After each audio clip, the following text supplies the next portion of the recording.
to go to church. Yes, the church scene was very hard for me to watch.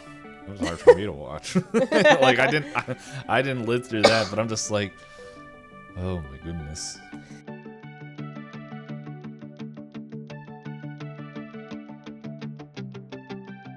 Hey everyone, welcome to another episode of Pointless Discourse with myself, Hoppocalypse, and Itisdpayne. Hello, it is me, the Pain D. I feel like I need a cape. We're here kicking off a new series. Happy New Year! Which was yesterday, well, last episode. But happy second episode, New Year's. Happy new series in the new year. Yes, happy new series that will take us about half the year to do. Almost. Yeah. 2 weeks short. Hey, happy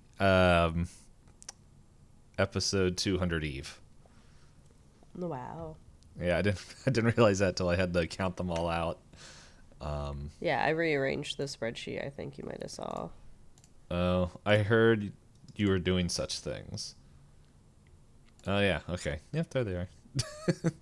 Now I understand. My brain, when you said reorganizing, I was like, well, the things are still in order. I don't see what what you moved, and now my brain comprehends. Hey Hop, I have a fun fact about. Oh well, I guess we didn't even say what we're doing. We said it all the other episodes. But Hop, did you know that we both have an appreciation for the film company A24? No, I didn't. Oh man, it's gonna be a buck wild 24 episodes. 23 episodes after this one. I think I like them. Mainly because the end of the Christmas episodes were so out of order that I don't remember what was said when, and what was recorded, I can't remember. But anyway, we were trying to figure out what can we do next, and we thought about it, and then, like most things, my brain doesn't allow me to sleep, and so I'm like, I need my brain to shut up, so here, Hop, feel free to ignore this. And her ignoring it was in response of, hey, I dig it. So we are doing 24 A24 movies for 2024. Do we have a title yet? I wrote what I named my Word document was A24 for 24. Okay. So, or do 24 A24. No, but yeah, A24 for 24. Title working. My brain is now thinking the number 24, the number 4. Yeah. A24. The number 4. And there's 24, a letter A. Or apostrophe 24. My brain is slightly working, and I didn't follow. 24 yes. for... Yes. Or no, 24, A24 for apostrophe 24. To really confuse the people. I'll type it in Discord. I'm confused already.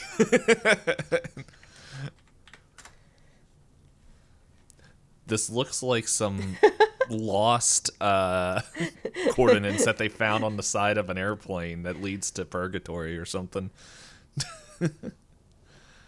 Just as few letters and descriptors as possible. It probably would fit with how A24 goes.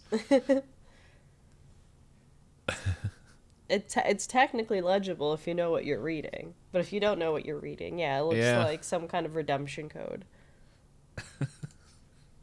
It's like, it's something that like people get tattooed on themselves. It's like, really spoke to me, while the creators, aka us, is like, we were just riffing. But in any case, yes. So we're going through movies.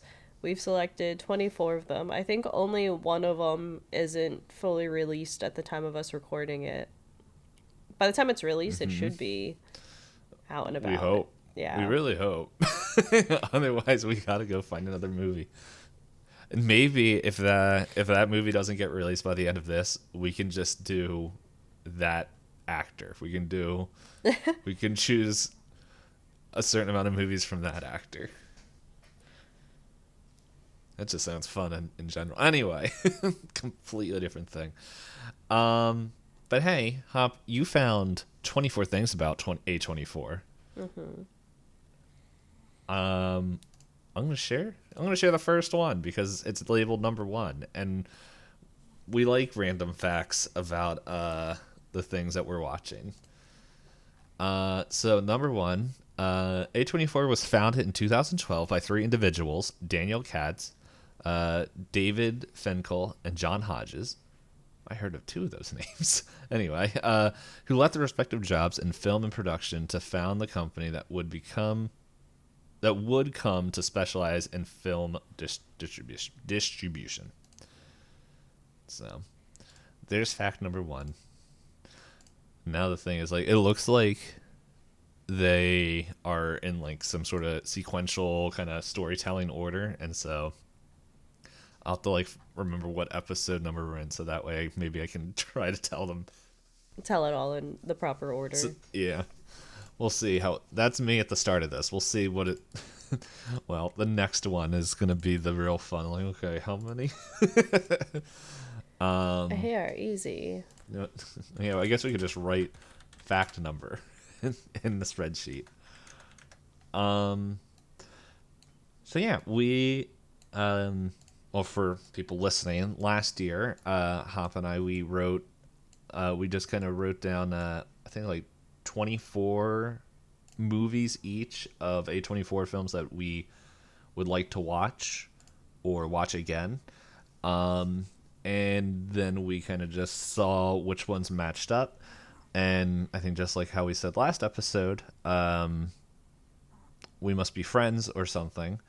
Because a lot of that list was was the same. But then yeah, so we look forward to that.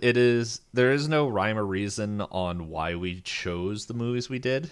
It's just we like A24 and we're like, okay, we want to watch these movies. So there's that. And then we do have a handful of guests that all decided at the same time to say yes to come on. And it's been like, okay. Yeah. Is there anything else we can think of that we want to share about this?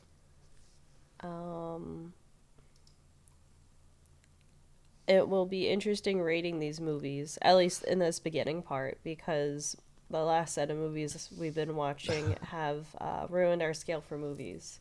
Yeah, I was thinking about that yesterday after I watched it and kind of this morning. And I'm like, I know that the one time, well, what? Oh, it was Christmas movies where we were saying, it was like, yes, no, maybe. Or some, I think that was our rating system. I don't wait. Do you like how much of a Christmas movie is it? Is that I can't what remember. You mean by I can't yes, remember. no? Yeah, that's what it was. Like, and we we had just 1, 2, or 3 where it was yes, kind of, not at all. Yeah, but we're not ranking these. But I understand what you're saying as well. Oh, did I put the space for overall rating for the movie, or did you on the spreadsheet? You did. Oh, I must have copy and pasted, assuming we were doing that. I can delete this then. I didn't think we were like ranking them out from each other, just an overall rating of a movie as we discuss it. Yeah, it's yeah, it doesn't bother me. Like, if we want to do it, now's the time. Oh, well, I was gonna say when you brought up the Christmas yes, no, maybe, I was like, are we qualifying how much of an A24 film an A24 is? No, like, what the thought process that I was on was, we did that. We didn't like just I guess the system of like blanket yes and no middle or whatever it was that we were doing, which was for something completely different. And then like we did the out of 10 movie, or rating out of 10. And so like my brain was thinking kind of how we did the book episode, where or at least in my brain, the way my brain is now starting to rank or like give I guess a star rating to where my thought process is like 5 would be I would watch again and with others. 4 is like would definitely recommend. 3 is I enjoyed it. 2 it was rough. 1 was like ugh. And that's like, but I guess like the overall rating, I guess we could say, because I do think, and this is something that's come up kind of, well, we were talking about it last time. It's like, I enjoyed this book, but I don't think a lot of people would enjoy watching or reading or something just due to the subject material or just how it's paced. And so maybe we can do like our rating system is like yeah, like we approve this for watching. Or not approve this for watching, but it's like we recommend like checking it out. Because some of these movies, like the one that we're going to talk about today, I don't think I heard anybody talk about. All right, so to wheel it back a little bit, so Never. Okay. so keep the rating column for our own, just for ourselves, or just get rid of it, and we're not going to discuss rating and just tell people thumbs up, thumbs down as a movie. Yeah, let's just do thumbs up, thumbs down. We don't need to track our rating. Okay. That's just one less thing. I think with this, it's not that we have like I guess questions or like a quiz or something that we want to do with it. It's just chat about the movie and then just I guess if we thought of things to discuss. I don't know. I think this is going to be a little bit more freeform of a series compared to like the Christmas or the Gravity Falls ones, of just pretty much how there really isn't an overall connecting theme in the movies. It's which, yeah, I don't know, guys. By episode 3, we probably may or may not have an idea of what we're doing. So. Don't worry, guys. It's all news to me, too. Yep.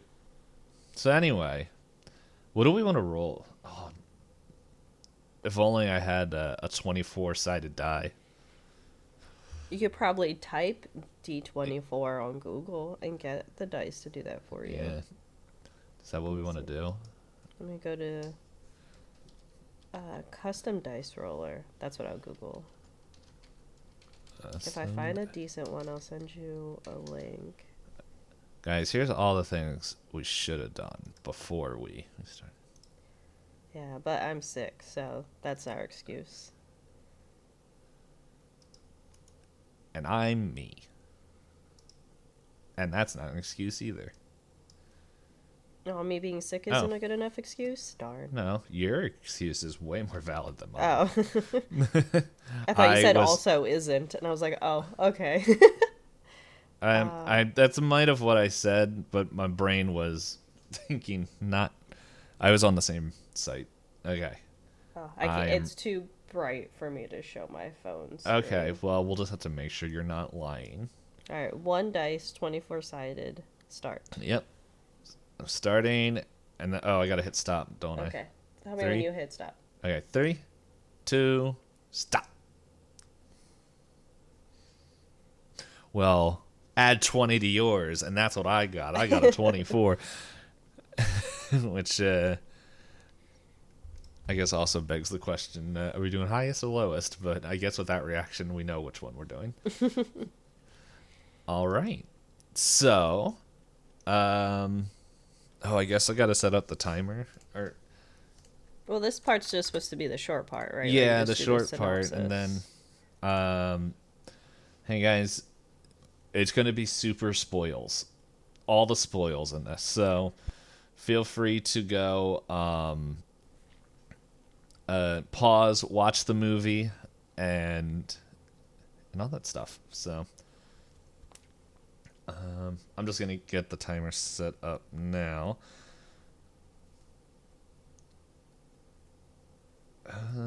if I could find it on my phone. While I'm doing this, the reason why we're looking at the timer is that we will set a timer for about 30 minutes where it's going to be spoilers all around. We're going to just no rhyme or reason conversation. And then generally after that, we will have a kind of more guided like questionnaire kind of thing. I don't have questions. Yeah, which is why I was just wondering if I should just set it to like a 40 to 45 minute timer and we just talk about it. Because like we don't really have like the grading thing like we do for the Christmas episodes. Well, I mean, we could still all do the a stuff. half hour. We've been chatting for 15-ish minutes at this point, so we could still do a half hour. We'll do a half And hour then- and we'll judge from where we feel. Well, I was going to say, and then we use like the last 5 to 10 minutes to do our thumb up, thumb down discussion. Sounds good. All right. So, if you guys just played this episode without even reading the title, we are talking about Minari. I think I'm pronouncing that right. This whole movie is about a Korean American family that they moved to Arkansas to pretty much start a new life, and it's pretty much just the adjustment of this family to living in Arkansas with each other and trying to make things work while their son has a health issue and the dad has a dream to make what was supposed to be a garden that keeps growing bigger and bigger. Yeah, and they struggle with what pretty much what does it mean? Like, what does family look like? So, and with that, I'm going to hit start on the timer. Yeah. Start. So, yeah, first things first, besides the fact that it took me about to the middle of the movie, going back and forth between the two monitors, realizing that the dad is the voice actor for Invincible. Oh, yeah, I'm like, that name sounds familiar, and then it like clicked. I'm like, oh. yeah, I think a lot of people would also recognize him from Walking Dead. I never watched it. So. Yeah, he's in the very first seasons. He's Okay. I think he's also in the game. Oh, he's in I do remember people talking about that. Because he leaves early. He's like, I gotta go get my girl or something. Yeah. But as soon as they get to that house and the mom's reaction, I'm like, I can relate to this. It's that house is barely a house. Where do you want to start discussing the movie then? From the very beginning and then walk through it, or? Good. Unless you had something that you wanted to go to. No. That's what I was just checking, because I know when we did the Christmas stuff, it was just whatever came to mind. But a lot of those movies didn't have a plot, so. Yeah. I think that's what I messaged to you. I was like, because I didn't want to... You messaged me about acting. Yeah, I'm like, wow. Well, because I didn't want to say it was written well to, like, get hopes up and then if you didn't like it. So, because I'm like, man, it was a fresh breath air. A breath of fresh air. There we go, to watch a movie where it seemed like director, writers, actors were all on the same page. Yeah, yeah, if we go straight from the beginning, I probably would say that I relate to the mom most of anybody in this. I did relate to the way that the son ends up towards like the middle to later half, but no, in the very beginning when they pull up and she's like, huh? And he's like, isn't it perfect? She's like, You bought this house No. for dirt? The best dirt in America. Yeah. Well, then it's just, as I mentioned a little bit earlier, like, she's like, you said you wanted to grow a garden. Why couldn't you just do, like, a couple yard, or, like, I think she said, like, 2-3 acres. Like, that's a hobby. I want 10 acres. And I'm just like, No, she said there's you can nothing. buy 5 acres if we move towards the city. That's And what he said, no, I want 50. yeah. I don't remember the exact line. I'm just, Yeah, because because soon after they start quote unquote settling into the home, they go to a job which they imply that they had from California where they used to live, which was like working at hatcheries and being able to tell the gender of chickens. And yes. then they, what was it? They have a little bit of a metaphor there where they talk about the dad explains to the son that like male chickens are considered useless, so we need to make something of ourselves to prove that we're enough. Yay, fragile masculinity in the 80s. Yeah, I was right about to say that this movie takes place in the 80s. So, and it came out in 2020. Yeah, I believe the Wikipedia says it's like semi autobiographical for the director. I have that. I have it up. I haven't read through the whole thing. I'm just kind of scrolling. But yeah, so then they're like working there, and the mom realizes someone sitting next to her is also Korean because they say hello in Korean, and she gets excited. She's like, "Oh, there's Koreans here. What is there a church? Is there a place? Is there like community?" And the lady's like, "Oh, honey." Yeah, we left because of that. Yeah. And then through that lady, she learns of like that they all live towards the city. And then that's when that line comes up that you bring up, the 5 acres versus 50 acres that he is determined to have. Yeah, I felt so bad for the mom because she's like, I'm doing this to, because later in the movie it kind of not so lightly hints that it's very in the face that there's already tensions between Jacob and Monica. That's their names, the parents, the mom and the dad. And then their daughter is Anne and their son is David. Yeah, We'll put that out there so that if we just mention their names. Yes. So there was one thing that I was constantly worried about, and I'm really glad this dude was just a weird but good dude, was Tractor Man that carried the cross. I'm like, please don't get gross.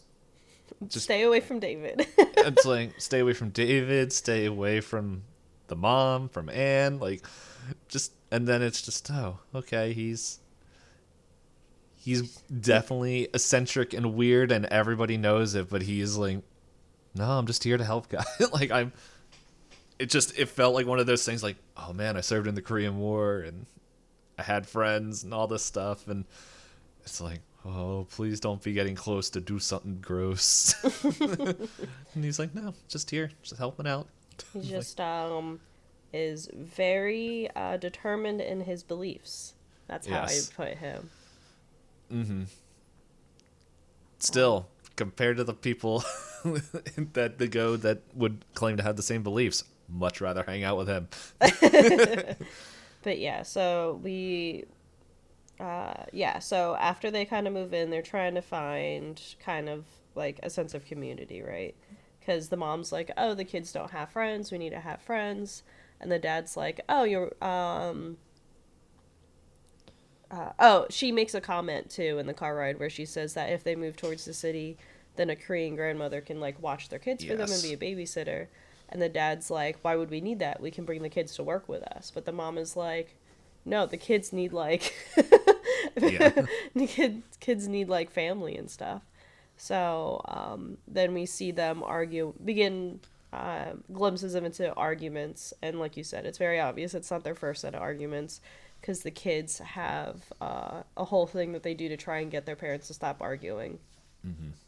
Where it's very cute but ineffective because you have kids. They make paper airplanes and in really big letters write, "Please don't fight," and then throw it at their parents. Doesn't even make it to him. You know, but the agreement seems to be that Grandma. Monica's mother will Yeah. come live with them to help with the kids and help the mom feel less lonely. But of course, it makes everything more complicated. I'll say, like, compared to grandma's, she's pretty cool. Like, but this is me also as a 34-year-old person, and I'm like, Yeah, like you can tell it's very interesting because she feels very much like a not so motherly mom, which this is why I said I relate to David towards a bit.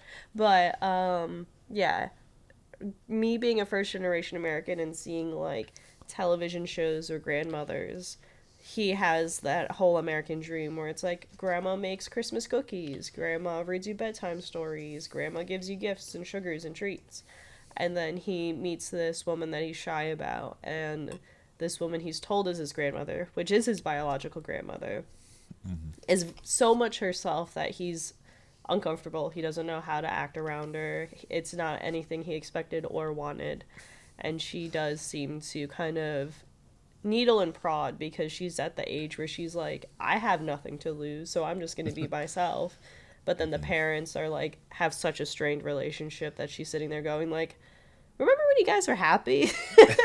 yeah, was it they were? She was watching like the Korean like Beauty pageant type of thing. yeah, and they're like singing the songs like, and she's because at this point this is when David is like warming up to her a little bit. It's always like a little bit and then like back, keeps going back and forth. But I think she's like says it to like Anne about how her parents used to sing the love song, and they're just like, we're always filled with love. And I think Anne's like, really? Like, what you talking about? Yeah, and even the parents, because they've been arguing so much, we're kind of like, oh, right. Yeah, I think the mom even says, I don't remember that. Yeah, and then the grandmother makes the comment, you leave Korea and you forget everything about yourselves. Mm-hmm. Which is also a theme in this that gets brought up later, but... Yeah. It's, I did find it funny how it's like, because like I've heard of this, of just like the medicines that like the grandmothers would make like their grandchildren drink, and it's just like I saw it and I was just remembering hearing the stories of my friends mentioning it. And David's just like, no, this is disgusting, drink it, I don't wanna. Tell grandma never to bring this back again. Yeah. Kids say the darndest things. Yeah. And That then poor mom was like, you need to be nice to your grandmother. And he's like, why? she's not my grandma. She's not a real grandma. Or I'm like, this kid doesn't even know what a real grandma is. What's he talking about? But yeah, there was that. Then they keep drinking Mountain Dew. Oh, I think I wrote down the line. The mountain spring water. That's supposed to Yeah. be good for your health. And Grandma's just like, oh, okay. So it's like, I don't know. That was fun seeing the glass bottle and all that stuff. Just Very nostalgic. also, I don't think I ever drank Mountain Dew for breakfast. But yeah, it's and then David makes his own Mountain Dew. We're skipping quite a bit ahead. Yes, But, so I guess what I'll say is, so we're watching the journey of Jacob the dad actually try and get his farming stuff working. But we watch it from the perspective of him having to invest a lot of money to even just get started, and how very much the American dream is like you go big or go home. He's at the bank and he's signing paperwork, and they're like, look, if you're going to be a farmer, you have to like go all in. You can't just like have a little bit of crops and everything like that. Where the mom is like, how much is everything costing? And the dad's like, it's an investment. It's an investment. We got it. It's fine. This is how it works. And then I think he says like, in 3 years we can quit our like day jobs and then just live off the farm. Like you said, there's the guy that brought the farming equipment. That was like 2,000. There's another scene where there's a guy who offers to build them a well for like 200 to $300. Mm-hmm. And Jacob's like, no, I know better than that, and finds his own water. But that soon starts to run dry because it's what's the phrase? A water table where like Mm-hmm. there's only so much water. It's not refilling every time it rains. And then there's just like the produce itself, and then trying to make the deals to get it shipped out to places, to the point where like Jacob has worked himself to the point where like he's physically injuring himself and he's stressing himself out. And the wife is like, we're bleeding money, and he's like, I'm trying. I'm Mm-hmm. gonna do it. Yeah. Well, in the beginning, it's interesting because you see Jacob, who's like really excited to start the farm, is like really good at his day job, to the point where people at the place comment like, "Oh, you guys must have made like a ton of money in California." She's like, "Mm-hmm." Yeah. Yeah. So a lot of the arguments naturally stem from money. Mm-hmm. And then And then they go to church. yes, the church scene was very hard for me to watch. It was hard for me to watch. Like I didn't live through that, but I'm just like, oh my goodness. Yeah, so the mom had made comments about Korean churches and like sense of community and finding kids, people their age to hang out with, because they said that the closest hospital is an hour away. Not even like, Yeah. everything else. And Quick and the whole comment. time we forgot to mention David's condition is a heart murmur. Okay. Yes. It also like it. It's one of those things where they're having this conversation on the way back from church, about how like the hospital's an hour away, like all these, like we're in the middle of nowhere, this is terrible, and and it's like, it sounds like conversation should have happened before you moved. But It sounds like she wasn't allowed to have a conversation before they moved. yeah. Oh yeah, and Or then, it was just it sounds like he also hyped it up a little bit in the beginning, because she's like, this isn't what you promised. Like when when they see the house, like she's very obviously disappointed of like everything. yeah, And the it's thing just, that I got scared of, I thought everybody was gonna die really early in the movie because they're driving home and he's like, the sky is green, and I went, oh, you're right, they don't have hurricanes in California, do they? yeah, it was just just what was it? Yeah, I just wrote the line, man, this tornado's really selling this new home. Yeah, because they're not equipped on handling it, and further stressors on the family. But yeah, the church is very awkward because it's clearly, given the area in Arkansas they're in, predominantly white, and nobody's ever taught them what it's like to be around not white people. So people are immediately offensive to the family, to the point where the mom's like, we can just keep working on Sundays. Yeah. I was just like, I think wrote, yay, racist kids that don't know they're racist. Well, the kids were racist and the moms were also racist because they Yeah. kept infantilizing her, saying, you're so cute, you're so pretty, we can teach you English, it's fine, you're adorable. She's like, okay, I'm leaving now. And then like the grandma's there just like, what is the slop that they're serving? yeah, she's calling everybody fat, and then she doesn't have any decorum, so she's bullying poor David about his bedwetting problems. Yeah. Penis broken. It's like, Ding dong. yeah, ding dong broken. But yeah, so there was all that. Oh, man, it was just the line where the kid comes up, stop me when I say something in your language, and the first thing out of her mouth, I'm like, great. It was hard, yeah. Oh man.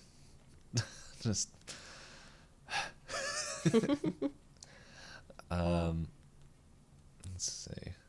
The other thing I super hated, because it's just, I would hate this even if I went to a church, it was like, if you're new, stand up. And it's like, yeah, you can tell nobody comes to this church. So it's like, oh man, who's going to stand up? Who could it be? Yeah. I did think it was very funny. The grandmother stole back the $100. Yep. And got away with it. Yeah. But yeah, it's interesting.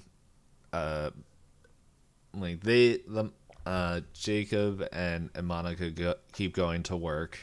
However, Anne and David, they keep telling them to go to the church camp and stuff like that. Because it gets to the point where David pulls his drawer out and he gets cut, and I would say, well, that's kind of the middle. Is that the middle, or is the middle when he tries to prank his grandmother because he's tired of it? It's slightly before that. So yeah, well, the peen is slightly before what I'm talking about. I was gonna say, I think that's important to bring up before we get into the dresser drawer, because they make the joke and that's how they start to bond. Yeah, like it's like, no, we were going in order and then I like normal jumbled it all up. So I'll just bring up real quick. So yeah, so then, like you said, so the parents are working a lot. The dad, when he's not working at his day job, he's working on the farm. So the kids are left to their own devices or grandma. And David is doing everything in his power to wish her away, making comments about how, like, they don't need her, they don't want her, blah, blah, blah. And a lot of it's from the perspective of David and his grandmother's relationship. It gets to the point where he is so uncomfortable around her that he decides to, he has, like, the drink that's supposed to make him better and healthier that tastes awful that you brought up earlier. He dumps that down the drain, and she's busy watching wrestling TV, and he decides to pee in it. And she's like, oh, thank you for the mountain water, because Mountain Dew and pee, like, if you're not paying attention, they're, like, vaguely the same color. And she goes to drink it and quickly realizes what it is. And then the parents, of course, are like, you can't be doing this, blah, blah, blah. And the poor grandmother's sitting there like, he's a kid. He doesn't need to get punished this bad. He's just dumb. He doesn't know what he's doing. Mm-hmm. But it gets to the point where the dad's like, go get the stick, and he gets a stick and breaks it, and the dad's like, bring inside your own stick. And they're all having this discussion on, like, how to properly discipline him, and how the grandmother's, like, apologetic about the way she is and how she's going to do better. David comes back inside with, like, a little piece of grass, and the grandmother laughs and is like, you're so smart, good for you, you win, ha ha. And is like, if I was a parent, I think I'd be so pissed off at my parents. You could tell, like, the two parents are trying to be solidarity and, like, discipline David to not be like this, because he's been saying very negative things in front of his grandmother, like, the whole time, and she's just been forced to take them.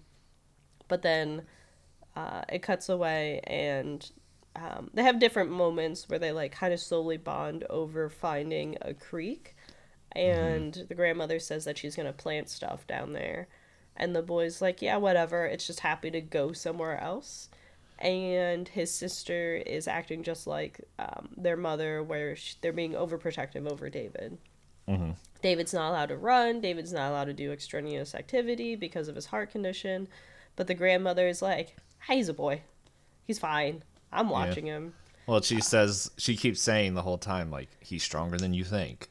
Like, yeah, to give him a chance. Yeah. But then because Anne's also like, Dad said there's snakes down there, we can't go down. I think David also says that before. He's like, fine, whatever, I'm going down with you, Grandma.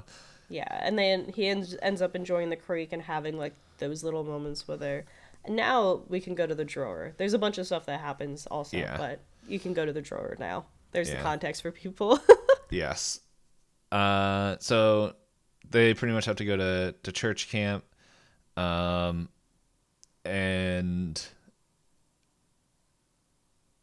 sorry, I'm just double checking to make sure. Oh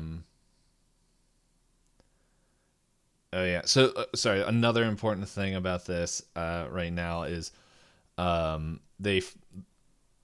Jacob is constantly growing his farm, and then they find out like it's going pretty well, and then they realize, like as you mentioned earlier, that he was on a water plate, and pretty much they run out of water, and so what he does is go and plugs it right into the county water, to where I think, is this the part where they kind of, yeah, because she turns on the water and there's no water in the house at Yeah, this so point. her and the grandmother are distracted when David needs to start getting ready. Yeah, and that's so David pulls out the drawer, kind of nicks his leg and everything, and uh, the grandmom is just like, as like just as like everything's all happening at once, and it's like, I well we have to go, and the grandma's like, you just go. Dave will stay home with me. I'll take care of him. And she's like, great. It just can't get any better. Which at this point I'm like, feel pretty sorry. I feel bad for Anne because I think her role is just written to be forgotten by everybody. It's just like because there's so much focus on Dave. Like the story is like he is one of the plot points of this, but it's like it feels Anne is just kind of there for a lot of the movie, which I'm just like, where yeah, David does have a very real heart condition that he needs to be careful with, and she looks after him for that. And then we also have the other storyline where the parents are very much both very involved with that. But I don't know if it was just the movie wouldn't be the same if if Anne wasn't in there. She's definitely that like support, that kind of boost that makes like David's story, I think, shine a little bit more, of just her like, okay. And, but yeah, so during this point, because as we also mentioned, like the David like is supposed to be punished, is making all these terrible comments, and then to where the grandmother even starts. She promises like, "Hey, I'll try to be a better grandmother. Okay, let's try to do this," and then kind of fix his leg, and from there you kind of, I think this is the first time she calls him a strong boy. yeah, because that's like the turning point. Because he's like, she asks him to walk, and she's like, he begins limping, and he's like, "Oh, you're a strong boy," and he's like, "What are you talking about?" He's like, "No one's told you that." No. And then when she asks for the explanation of the drawer, she's like, "Oh, you lifted that heavy drawer by yourself, and Like, you put it back, yeah, you and pulled it you're out and getting put it up." back in. And yeah, was he? Does it say how old he is? I don't know if it's ever. I always assumed he was like between 6 to 8. Yeah, I figured he was like 8, and that Anne was a bit closer to like 11, 12. Yeah. But there's that, and then we just see like him being very hesitant because his whole life was like, don't run, don't do this, because of his heart, and him afraid to try anything. Where his grandmother's like, no, like just take it slow, like you're fine, like you got to try things. And seeing him go from just very insular and self-respective to just be like willing to try things, to where she tells him like, we're growing Minari down at the creek, gives him like, it's interesting comparing her life lessons compared to Jacob's life lessons, where it's very much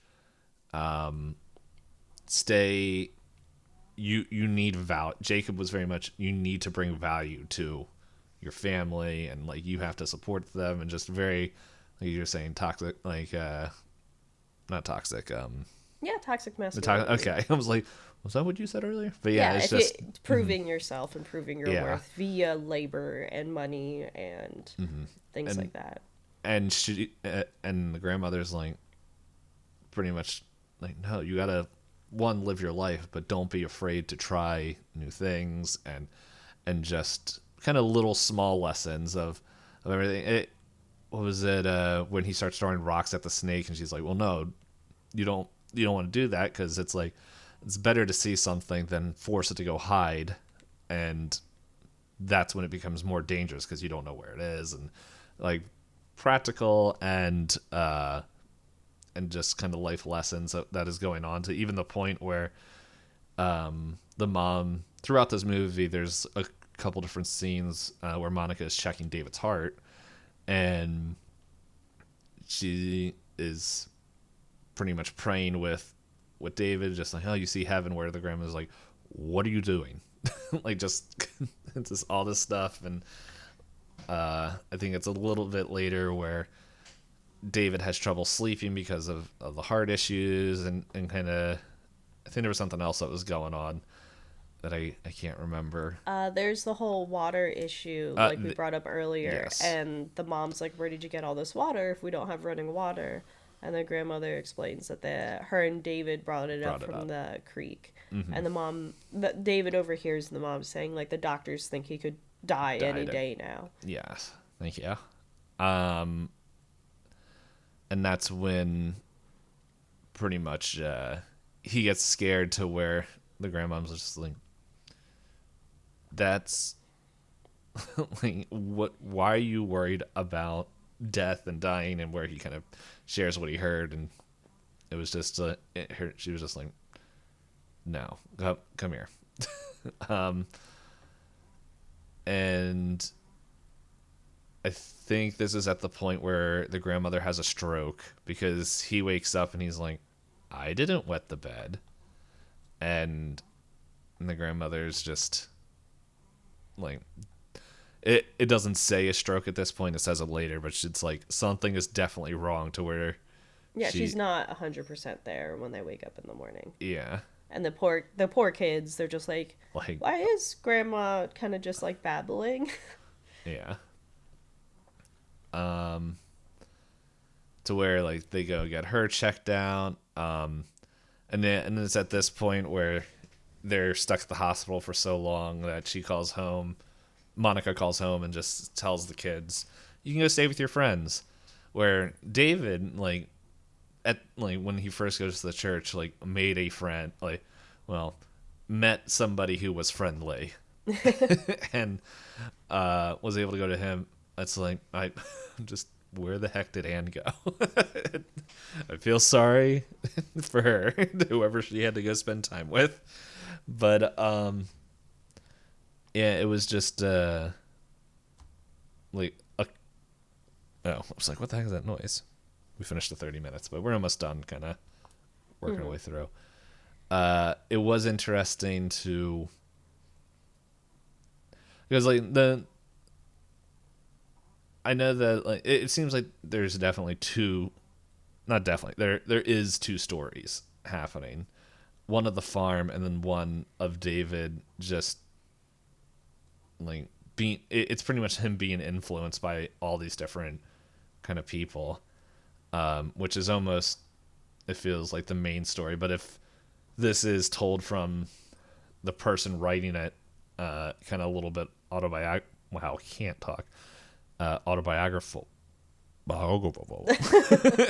If it's his kind of based off of his own story, I guess it would make sense that David's story would be so pronounced the way it is, because then he goes over to this other kid, the first kid that he was invited over to sleep over his house, and his mom says no.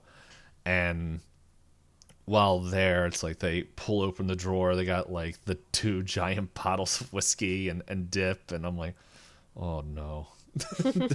Not the dip. But he's got that, and it's just very much 8 to 10-year-olds being 8 to 10-year-olds, thinking that they're grown-ups and they know just as much. Mm-hmm.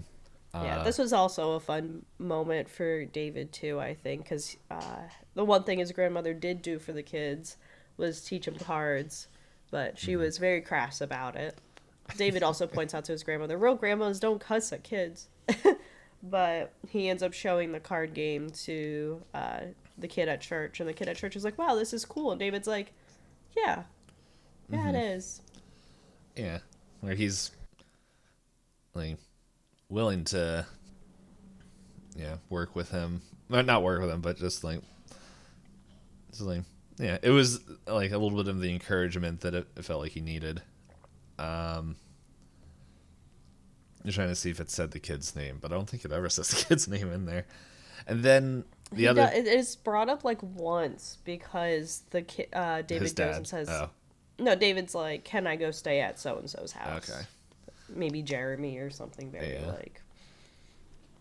But then he gets another perspective from the dad there, and it's like the dad. I'm like, what are you telling these children? He's like, yeah, the previous owner got so worked up and blew his brains out. Well, he's also using his son to lie to his wife, so. Because he said, tell your mom I've been home all night with you kids. I missed that line. Yeah. So, but yeah, it's Johnny, was that his name? Oh, it might be Johnny. I just looked down and I saw. Here, we can go to the Wikipedia. I was at the Wikipedia. Yeah, Johnny is his name.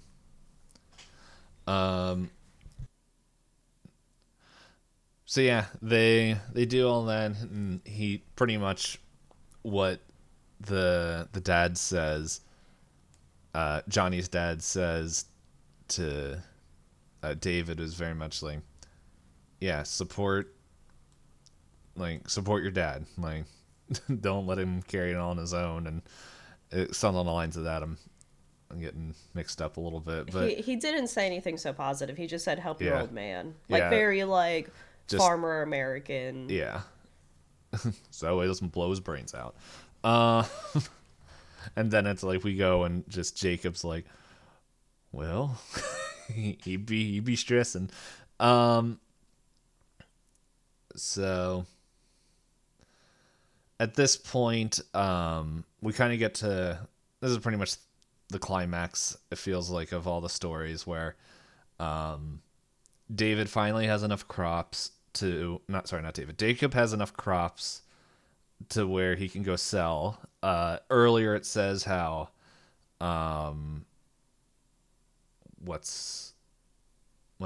he was originally going to be selling it to grocery stores in California. No, Dallas. Oh, Dallas? Okay. Yeah, because he's on the phone with Dallas, Okay. Texas at the one point. And they pretty much say, nah, we're gonna. That's right. They say they get him for California, and that's when he's pretty much loses all hope and everything to where, Tractor Man, I forgot his name. Paul? Paul. Yes, it was Paul. I was like looking all over the. There it is. Will Patton. I feel like I saw him in something else. I can check that out later. He is recognizable when he's not covered in giant glasses and like sunburn and everything. Yeah, like I'm looking at. Oh, he's in Armageddon. Who was Chick in Armageddon? Let's see. Chick.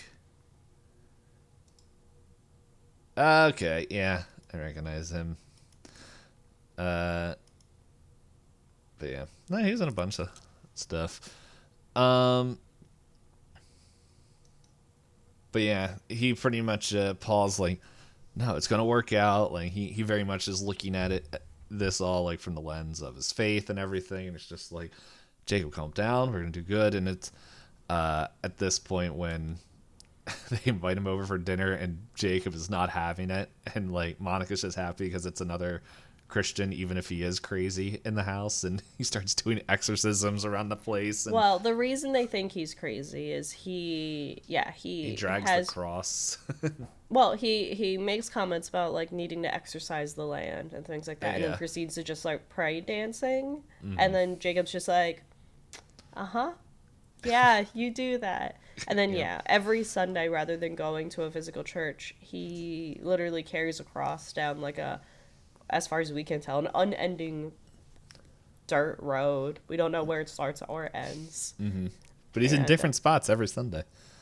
Yeah, I mean he's doing it, and he literally says this is my church, and everyone's like, okay, see ya. Well, the grandma's either like, doesn't she say, look at the muscles on him after like Yeah, well, she also likes watching wrestling. So. Yeah, she's like, oh, okay. Like I guess it just compared to leaving the church and just everyone's so fat. And then she's like, whoa. And then so then he comes with like holy water and everything and starts trying to exorcise the place because Monica's points out that the grandmother keeps making comments or something, but the line that the grandmother makes comments about is like the snake, because she'll say random things like she's staring directly ahead and it's like, no, don't make it hide, we want to be able to see it. But the only person that knows what that's in reference to is David.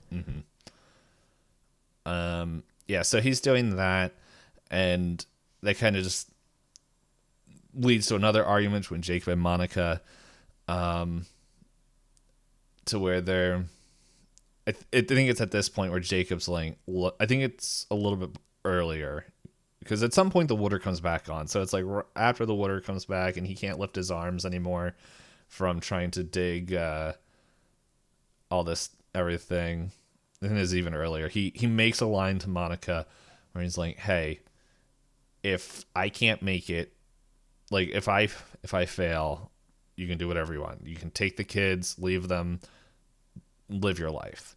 Not leave the kids, leave with the kids. Leave with the kids? Okay. Yeah, I couldn't tell. Not tell. I'm brain. There was like so much where I'm watching and reading, and I'm like, okay, and then trying to make notes from my brain to remember, to where it was a little bit difficult to make the notes. And she's like, no, like well, she doesn't say no. She just kind of is like, okay. But he it's one of these things where he's so concerned that it's going to fail. But anyway, he finally has enough. He has a little wooden shed filled up with all his crops, and he pretty much brings a sample crop, because they're going to go into the city. They're going to go get David's heart checked, because I think Anne mentions to David, they're going to look at your heart, and depending on what it looks like, we're going to either stay or go. Who you going to stay with? And David's like, I don't know. And Anne's like, I don't know either. I think at this point, Anne has been talking to her mom. I think the phrasing is more that Anne says, like, Mom says we have to go, but we need to make sure your heart's okay. Mm-hmm. So it sounds kind of like after, like you said, they had a discussion where they can leave if things don't work out. And there's also discussions where the mom is like, he thinks, I don't know what's happening. Yeah. When the water stopped working, he's like, oh, I'm going to go check the pipe. She's like, no, I know he spent all our money on water and we can't afford water anymore because his crops are more important than his family and the kids. And the mom's like, okay. Yeah, because the whole time, Monica is just like, please have enough money so that we can take your son to the doctor. Yeah. And he's like, of course, duh, yeah. And she's just like, we need money to go to the doctor for our son. He's like, no, yeah, of course. Mm-hmm. And then, so then since he lost the deal with Dallas, he's getting his sample box ready for them to go into the city. Mm-hmm. So they go into the city. They find out that David's heart is actually healing, and they're like, yeah, whatever you're doing, it's working. And it's like, keep on doing it. But before that, pretty much he parks and he wants to bring the vegetables inside because the heat from sitting in the car and the sun's going to ruin them. I believe they say there's a heat wave and it's the hottest it's been. That's right. It's record heat. It's like 108 degrees. And so he just wanted to bring them inside, and the mom's like, where are you going to put them? And he's like, let me find somewhere else to park. And it kind of cuts to where David's getting his heart checked with the ultrasound, and he kind of comes in with the giant box, and to put it lightly, Monica pissed. He's making a whole scene about it, yeah. Yeah. To where later it shows that Anne and David are playing, and Monica's like, you once again bringing up the fact that the crops are more important than the family. Like, you weren't there for David because you couldn't like just have them sit in the car, and like you had to bring them in. You had to do all this stuff. And Jacob, I think I'm blanking on what his response was. Do you remember? He doesn't really. Yeah. So, okay, so where they are right now is they've gone to the Korean grocery in Well, no, the. they're in the hospital right now. Well, oh, they're. This is like before. It's like they have this Oh, conversation twice. Oh, okay. I thought she didn't specifically say you care Yeah, about I don't the think it farm was more as than specific. family. Yeah. I think she was just it was generally. Yeah, she's generally upset and is basically like, this is it. Like, when the kids are playing. Oh, no. In the hospital, they have the discussion where he's like, do you remember when we got married? That's We right, said yeah. that Korea is too hard of a place to make a living. She was like, yeah. He's like, and then we said that we would save ourselves and come to America. She's like, okay. And he's like, we've lost ourselves. We're not who we were. We're not what we wanted. And we're poor. Mm-hmm. And then she's like, so she's listening to this. And then they go to the Korean grocery, I believe. And they go and and then he basically finally makes a deal. He's finally happy. He's like, look, I did it. We're going to be a happy family. And that's when she has a breakdown where she says, the farm's more important than the family. You couldn't even come to the hospital appointment for your son. And then goes on to say, like, I can see how this ends, and it doesn't end well, and I'm taking the kids and I'm leaving. Because she's like, you just admitted money is what will fix us, and that we can't fix each other, and money is not the answer to everything. So I'm taking the kids and leaving before it all, Before you goes up ruined in it all. flames. Yeah. To which, Where grandma's making sure those crops getting taken care of. yeah, post stroke, the grandmother clearly is like, she has some limited abilities to do things, but she so clearly wants to be able to help out in the family. Mm-hmm. They left her home alone the whole time, where the mom was basically like, don't move, grandma. Yeah, just watch wrestling. We'll be back. But she wants to be useful. She's trying to clean, but she's having like mobility struggles and everything. And then proceeds, throughout the whole movie, fire is very like talked about. It's the, what do you call it in movies, Chekhov's gun. Mm-hmm. Where you see the smokestacks in the beginning, and then you learn that they have to burn their trash. And then burning trash scenes are brought up over and over again. And then the grandmother is like, I'm going to help. I'm going to help burn trash. And did she? and it gets out of hand. Yeah. So they're coming back from the city, and they notice a smell, and they're like, nobody else lives here. If we smell something, that's our house. That's like where we live. Mm-hmm. And they come up, and they find that the wooden shack where he had his produce stored has caught fire. So I would have been very offended, where like the grandmother is sitting there covered in soot, and the dad is like, I'm going in. Jacob's like, I'm taking care of the crops. And me as a mother would be like, my mom is covered in like soot and is like dazed and does not look okay, but we're gonna go for the crops. But being a supportive wife, she goes and tries to help him with the crops too. That's their little rebonding moment. Yeah, it might be just. I thought they just saw the house, the barn was on fire. Like I couldn't remember. Like, and he just kind of went in. It could just be me misremembering a scene, but I thought he just kind of bolted in there. I didn't think he was looking around. It was more like, oh my goodness. No, but I mean, like, his first instinct wasn't to look for her mom. His first instinct was save my crops. I guess I looked at it was because he didn't even know the mom was there. I thought he just saw the way I was reading is like the barn's on fire and his adrenaline around. kicked in for sure. But like his kids and his wife is screaming and they're all like, "Where's grandma?" And he's like, "I'm in the shed already." Yeah. But like she does end up at the car. Yeah. But then the mom does. She sees her grandma or her mom come out covered in soot and was like, "All right, get in the car." And then runs into the shed. And then the poor kids are forced to be like, wait, grandma's not in the car. Yeah, she's like, I'm out. And Anne's like, David, stay here. And David's like, heck no. But yeah, it was it was very much a scene of where Jacob's like, okay, you can save your crops, but your wife is somewhere in the smoke. dying. Like, yeah, that's their moment of it's like, what are you going to do? If you weren't listening earlier, spoilers, he saves her. But then it's David has to pretty much go and like kind of show the care that the grandmother, once she's like, I'll do better, to to her. David, So, run. yeah, run, David, run. He did a good job of it. Mm-hmm. My favorite thing when I was watching that scene is, I know probably at that age he felt like he was going 100 miles per hour, but like he was probably going like 2. But you know what? Good for David. Yeah, well, it shows it in that scene where he's just like, yeah, and I'm like, and then it's like kind of pulls out a little bit. And it's like, you're not going that fast there, buddy, but you got it. But yeah, and then I can't remember exactly what he says, but he convinces her grandmother to turn around, and then the last couple shots is, well, the family like doing this farm together And doing it the right way, which yeah. is what people have implied throughout the whole movie. Like, you can't.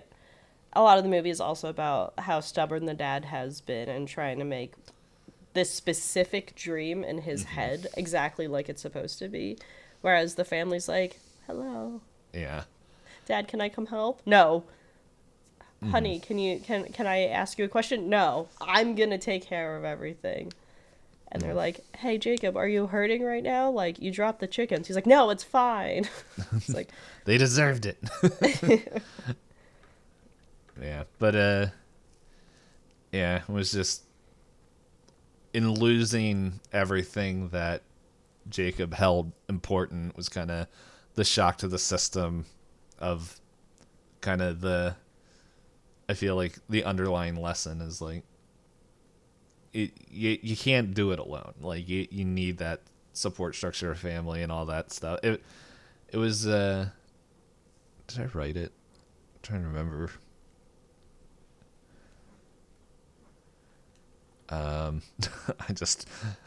There was a line I saw real quick there. It was like, the daughter has conquered fire, because in the beginning she's like, Mom, do we have to keep burning our trash? And then like glass explodes or something, and they're just like, run. they're just like, whoop. and then she's just like, okay. But no, there was a lot of messages on like family and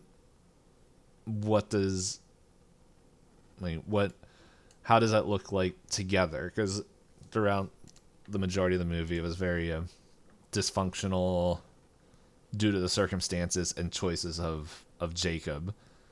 That was kind of really drawing a line through the family, and it wasn't until he kind of like had that wake up call of, because he was like, okay, well, she's gonna leave, whatever, but given the choice between his dream and her, he chose her.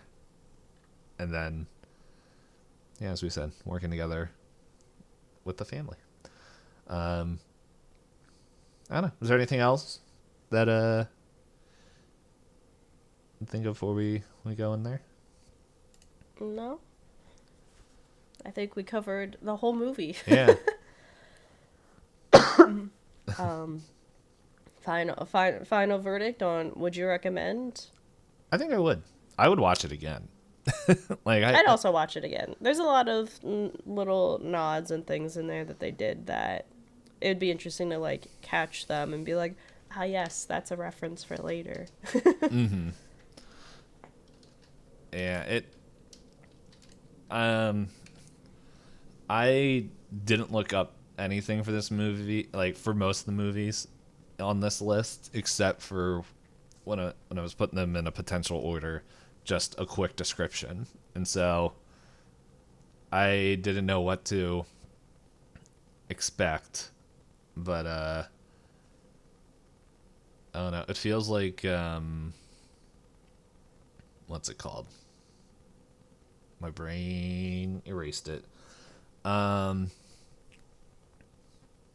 Shoot. Not that it's like a 1-for-1 copy of Parasite, because it's like there's so many differences in there, but it was like the family there came together in quite a different way, and then like got very frustrated with each other. And it's like the family in this one was very frustrated with each other in the beginning, and then like we don't see them.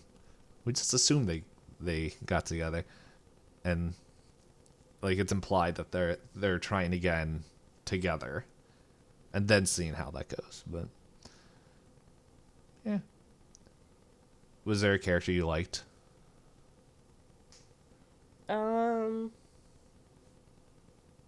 I mean, I'd say I probably related to David the most. Mm-hmm. I don't know if like a movie like this, if liked is really a fair thing because they're so grounded. Like when I think of liking characters and stuff, I think of like fantasy and like things where it's like, oh, this is a character Oh, you trope. didn't see the dragon? When I think of it, I think of like, oh, this is my favorite like archetype of a character. But these feel like people, so it's hard for me to like. It's like, hey, but it's like, Yeah. hey, the guy down the street, do you like him? I'm like, I mean, Well, do you? he's nice enough, that kind of thing. Yeah. So it feels weird where it's something where the characters feel like people for me to be able to say whether or not I like them because I'm like, how am I supposed to know? I only saw like this much of their personality. It's like streamers. You don't need to be parasocial. What? What do you mean? Yeah. So like I liked all of them. Would I get along with all of them? Probably not. Yeah, I don't think I get along with any of them. Because Jacob doesn't seem to want to get along with anybody. Except, well, and Paul tries. He's like, hey, buddy, you gotta relax. No. Shut up, Paul. What do you know? But yeah, so that was Minari. I also recommend this movie. Itisdpayne just never asked me. Oh, I thought you answered. I thought you agreed. I was like, yeah. But Oh, I well, think go ahead. to qualify that though, if you like things that are close examinations on people's lives, and if you like things that are a little bit slower paced, then you'll like it a lot. If you're not the type of person that likes things that really take their time, you might find that the movie drags. But I think this movie is still really beautiful. But I can see where a lot of people would be like, quote unquote, nothing happened. It's like, but that's the thing about life. Not something doesn't happen every 5 minutes in real life either. I didn't know Minari was a vegetable until until Grandmom said she was gonna go cook it or grow it. Oh, I thought you were saying until right now. I was like, Itisdpayne, the grandmother has a whole monologue. Oh yeah, no, it's well, like I knew. Well, I didn't know. I thought it was just a word because that's all it was for It the could be longest both. time. Yeah, and then she was explaining it. I was like, okay. And then like it was still like because they harvest it at the end, and I'm like, you know what? I still don't actually know what this looks like when you would see it in the store, but I'm looking at pictures now. I'm like, okay. But yeah.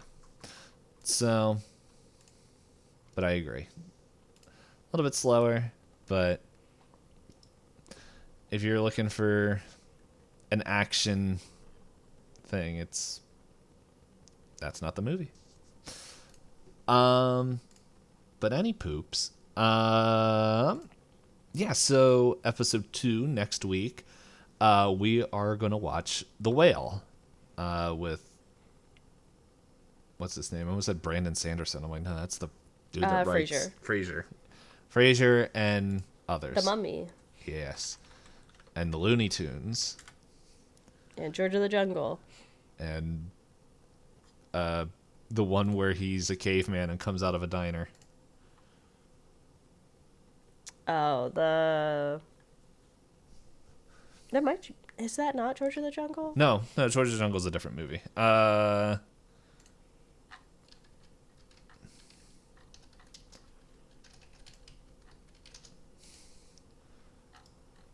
Let's see. It's where is it? Let's see.